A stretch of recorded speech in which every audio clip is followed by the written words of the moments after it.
Dragi SDM-jevke, dragi SDM-jevci, kolega Andrej Čuš, predsednik Slovenske demokratske mladine, spoštovani visoki gostje. Takšnega vabila, kot je vabilo na obletnico podmladka, sem vedno znova ne samo vesela. Na nek način sem tudi ganjena.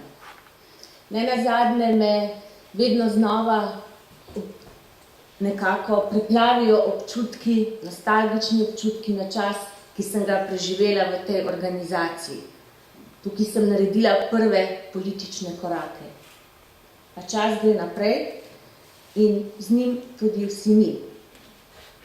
Vendar pa nekatere stvari ostajajo žal nespremenjene.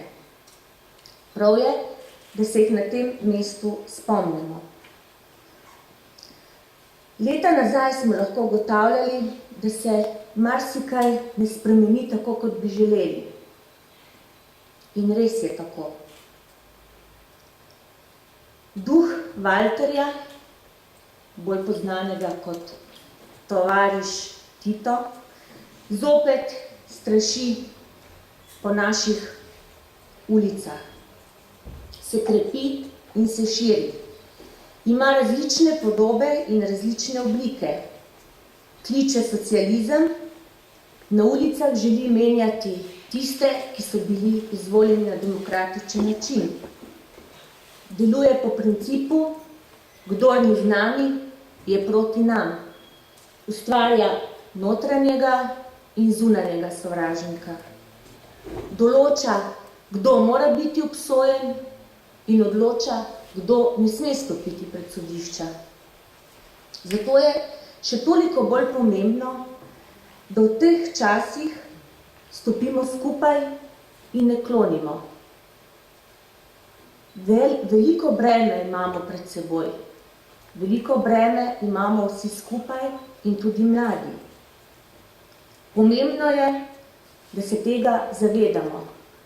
Zato je prav, da je Slovenska demokratska mladina vzgled. Vzgled krepitve vrednot, ki to družbo povezujejo in ne razdvajajo. Spoštovane kolegice in kolegi, ne želim vas utrujati s svojimi nagovori, ampak prav je, da ste vi tisti, ki ste mladim vzgled in ki jim dajete odgovornost, da se udejstvujejo v tej družbi in da prispevajo svoj delež k razvoju. Ta trenutek pa bi rada nekako podelila tudi z vami na čas, ki smo ga preživeli na vaših mestih jaz in moje kolegice in kolegi. Prosim za kratek prispevek.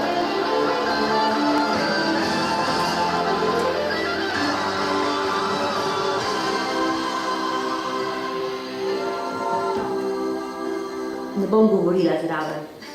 Vse piše. Sanjam deželo, ki pravični mir pozna. Dolga je cesta, po kateri prideš tja. Ta pot je brez konca, a vodi naprej.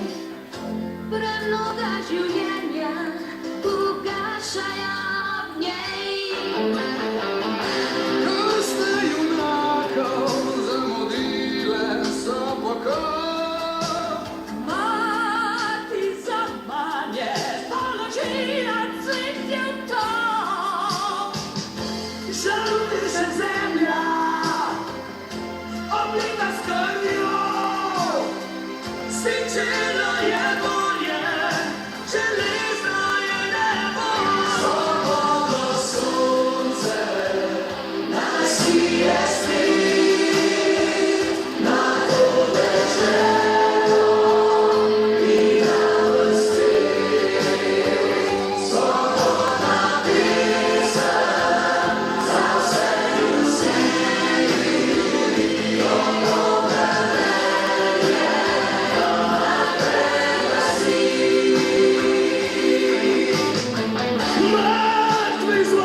Upam, da ste nekako podoživeli naš čas. Čisto na koncu, seveda, to je bil naš čas, vi živite svojega, a vrednote ostajajo enake. Svoboda, domoljubje, poštenost. Slovenska demokratska mladina, iskrene čestitke ob vaši 24. obletnici. Vesela sem bila, da sem nekoč lahko vodila ta podmladek in danes sem vesela, da sem lahko v vaši družbi. In za čisto konec, dovolj, predsednik, da ti podarim antinostalgin. In ne zato, da pozabite naše čase, kajti verjeli smo v pravično družbo in verjamemo, da bomo enkrat skupaj dosegli. Ampak antinostalgin danes potrebuje naša družba za to, da ustavi čase, ki smo se jih težko znebili. Srečno!